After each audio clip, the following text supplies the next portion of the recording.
Hi, Mystery Recapped here. Today, I'm going to explain a sci-fi thriller movie called The 13th Floor. Spoilers ahead. Watch out and take care.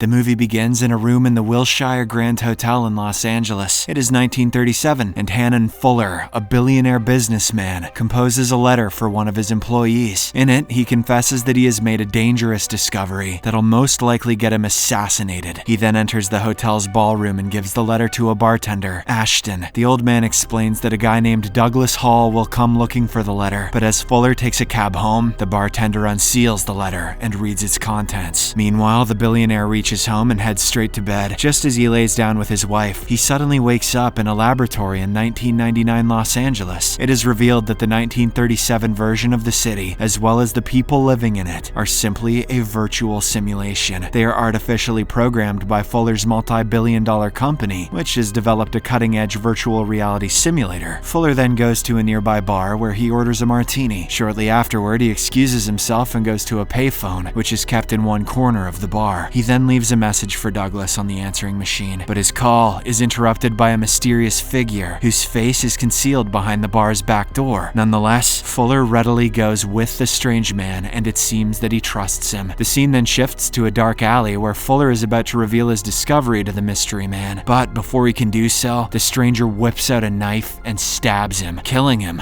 on the spot. The following morning, Fuller's protege and computer engineer Douglas Hall wakes up in his apartment. He switches on his answering machine and simultaneously goes to the washroom. To his horror, he finds a bloodied shirt dumped in his trash can. A recorded message from Detective McBain of LAPD then urges him to visit Fuller's office. In the next scene, Douglas enters the office, where he identifies the billionaire's dead body. After that, the detective questions him about what project the company was involved with, but Douglas says it is classified information that he doesn't want to reveal. The two then walk to Fuller's office, where they meet a woman named Jane. She introduces herself as the billionaire's estranged daughter. This surprises Douglas, as Fuller had never mentioned about having a daughter. While the detective takes her aside for questioning, Douglas visits the 13th floor of the building. There, one of the programmers, Whitney, is grieving the loss of their boss. It is revealed that the company is currently working on building a VR simulation of 1937 Los Angeles. Whitney says that Fuller had been repeatedly entering their simulation, though they were months away from the first trial. Suspicious about the chain of events, Douglas asks his fellow employee if he knew that their boss had a daughter named Jane, but Whitney responds that he had no idea about it. Douglas then goes to the window and watches Jane leaving in a cab. He is sure there is something fishy with the woman and decides to pursue her without letting anyone know. That's just stalking. In the meantime, Detective McBain meets Whitney and questions him about the nature of their research. The latter reveals that their virtual reality is filled with simulated humans who are unaware that they are computer programs. The reason they chose to simulate 1937 LA was because Fuller wanted to relive his younger days. Meanwhile, Douglas manages to find Jane at a nearby hotel and stops her in the lobby. He then asks her about her last conversation with Fuller. She reveals that her father asked her to come to the US from France and help him with the shutdown of the new VR system. This once again surprises Douglas, as the billionaire had never mentioned wanting to stop their project. In the next scene, Jane meets with her lawyer to discuss the company's future. To her surprise, she reveals that Fuller has made a last-minute change to his will and named Douglas Hall as his heir to the company. On the other hand, Douglas also gets this news through McBain and is equally puzzled. The detective warns him not to leave town, as he is now a suspect in this case. That night, Douglas finds a message from Fuller on his answering machine that he had missed earlier. In it, the billionaire reveals that he has left a message for him in the 1937 Los Angeles simulation. This intrigues Douglas, so he goes back to the office and plans to enter the virtual reality world. Whitney is against the idea, but after a lot of insistence, he reluctantly agrees and sets the timer for 120 minutes. Douglas then lays down in a chamber and soon enters the consciousness of a bank clerk named John Ferguson. You'd think he'd have picked something less fantastically pathetic. Shocked by the sudden change, he goes to the restroom to find his bearings. He then recalls Whitney's information that Fuller used to teleport into the consciousness of an antique shop owner named Grierson, who lives in Pasadena. That somehow sounds even worse. Thus, he heads outside, grabs a cab, and heads heads to the spot. Upon reaching it, Douglas comes across the owner of the shop who looks just like Fuller. Although the old man feels like he has seen Douglas before, he doesn't exactly recognize him. After all, this shop owner is a simulation created using the VR technology. Next, Douglas travels to the Wilshire Grand Hotel, as per the information given by Whitney. There, he comes across Ashton, a simulated bartender. Douglas asks him if Fuller had left any message or letter for him, but Ashton, who had actually read the letter, says he has no idea about it. In the meantime, Douglas's time in the virtual reality starts to run out, so he rushes to the restroom where his simulated body has a seizure, and he wakes up back in his office. That evening, Douglas meets up with Jane in a hotel ballroom. He reveals that the billionaire had tried to contact him right before his death, but no matter how hard he tries, Douglas cannot remember if he talked to Fuller on that fateful day. He is beginning to suspect that he might have killed the old man, and somehow the memory got erased from his brain. In response, Jane suggests he tell the police about this and distance himself from the VR machine. After this conversation, the two dance on the ballroom floor and eventually share a kiss. Later that night, Douglas is arrested in his apartment as the primary suspect in the murder of Hannon Fuller. Detective McBain reveals that his car was seen in the security footage of the bar where the crime happened. The detective thinks that because Fuller wanted to shut down the company, Douglas killed him as he was intent on making more money. He is then taken to prison while the police investigate the case further. But shortly afterwards, Jane arrives at the police station and bails him out. Douglas tells her that he will find out who killed Fuller by logging into the VR system again. Following this, he goes to the office, sets the timer for 120 minutes, and slips into a chamber. He is soon transported into the body of John Ferguson in the virtual reality version of 1937 Los Angeles. Douglas then returns to Grierson, the antique shop owner modeled after Fuller. The two men chat, and Grierson mentions that he recently found something strange under his bed. It was a monster. He then takes out a fancy briefcase, which has a luxurious suit in it. He never bought that suit, nor does he remember wearing it, but it fits him perfectly. Upon witnessing this, it quickly dawns on Douglas that the suit was kept there by Fuller. When the billionaire used to transport inside Grierson's body in this simulation, he would wear this suit and visit the Grand Wilshire Grand Hotel. Following this, the two go to the hotel, where the staff greets Grierson as Fuller. They sit down in one corner of the ballroom, and Grierson begins to concentrate hard. He tries to look into his brain for memories from times when Fuller took over his consciousness. After a while, he finally remembers giving a letter to Ashton, the bartender. Douglas then follows Ashton, who seems to have snuck out to the locker room after noticing the two men talking intensely. As soon as Douglas reaches there, he jumps him from behind. The shady bartender then holds him at gunpoint and begins to spill everything he knows. He admits to reading the message and discovering that he is an artificial creation. Furthermore, he mentions that he drove to Tucson and followed the exact instructions in Fuller's letter. What he found out shook his entire world. He saw the edge of his world, a green net frame of electronic code. It was then that Ashton realized he lives in a computer-generated reality. The revelation drove him insane, and he started trying to figure out where Amaranth lives. Now, he wants to punish Douglas for making him go through this strange realization. But before he can cause any damage, Whitney yanks Douglas out of the simulation. In the aftermath of this incident, Douglas understands that the characters in the simulation have real lives and feel real emotions. By creating this VR and hopping in and out of the simulation, they are simply messing with their lives. Thus, Douglas decides to shut down the project forever. Following this, he drives over to Jane's hotel, but finds Detective McBain waiting in the lobby. He tells Douglas that Jane has been missing for quite some time now. He claims that according to his research, Fuller doesn't have a daughter, and that there's no woman named Jane Fuller in the US or France. That seems unlikely. Later, Douglas finds the cab driver who took Jane to the hotel a few days ago. He pays the driver to divulge information about her whereabouts. Turns out she used the same cab to go to a nearby neighborhood. So he tracks her down and shockingly discovers that her real name is Natasha Molinaro, and she works as a grocery store clerk. Douglas then goes to the store, but Molinaro does not recognize him clearly. She says she has a vague sense of deja vu and feels like she has seen him somewhere. Douglas, who is beginning to fall in love with Jane, now realizes that she doesn't exist in his reality. Jane is simply someone who teleports into the body of Molinaro, just like he teleports into the body of John Ferguson. This raises a question in his mind. Is the world that he lives in a reality or simply another generated simulation? And if it's the latter that's true, can he plow animals and get away with it? To get his answers, Douglas gets in his car and takes the exact route that Ashton had taken on suggestion of Fuller's letter. After driving for several hours, he discovers a point beyond which his world becomes a crude wireframe model. Douglas now fully understands Fuller's message. 1999 Los Angeles, the one he is living in right now, is nothing but a virtual reality. This means that he too is an artificially created simulation. In the meantime, Jane re-enters the simulation by teleporting into the body of Molinaro. She then calls Douglas and asks him to come to Fuller's office, promising to explain everything. After they meet, Jane finally reveals the truth. His world is one of thousands of virtual worlds, but it is the only one in which one of the occupants has developed a virtual world of their own. Jane further reveals that she lives in the real world, outside the 1990s simulated Los Angeles. After Fuller's death, she entered the virtual version to assume the guise of his daughter. She wanted to gain control of the company and shut down the simulated 1937 reality, but her plan was foiled when Douglas was made the company's heir. The virtual Douglas is modeled after James' real-world husband, David, but she admits to falling in love with Douglas, despite him being just a simulation. Jane further reveals that David was the one who murdered Fuller using Douglas's body. She claims that her husband was a decent man when they got married, but as time passed by, something happened to him, and he began to use the simulation as his own personal playground, where he started killing people for fun. After pouring her heart out, Jane takes Douglas to bed, and the duo